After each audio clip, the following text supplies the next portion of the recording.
Bonjour, je propose qu'on aille à la gare de Strasbourg.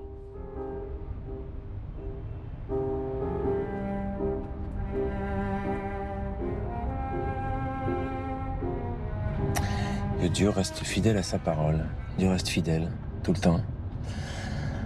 Alors, c'est la meilleure façon de nous entraîner, de nous donner envie. Enfin, moi en tout cas. Il n'est pas demandé d'avoir une foi au top, tout le temps. Et moi, ça me parle parce que je suis pétri de doute et que ma foi, elle s'exprime par le doute. Je pense que je me suis mis dans la tête que j'étais un champion quand j'étais jeune. Et ça me plaisait d'être le meilleur. Et j'étais compétiteur en plein de choses.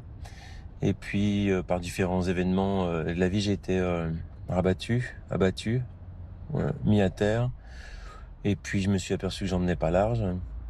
Et que c'était à cet endroit-là, en fait, que j'étais appelé à vivre et à comprendre quelque chose de la vie. Enfin, voilà.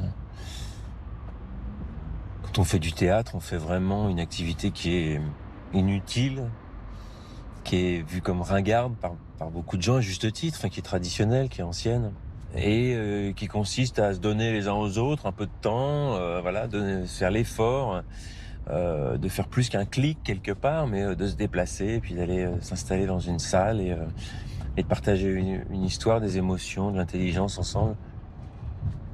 Je pense qu'il y a quelque chose de très fondamental, en fait, quelque chose de spirituel aussi, d'une certaine manière, quand bien même le sujet l'est pas, en fait, hein.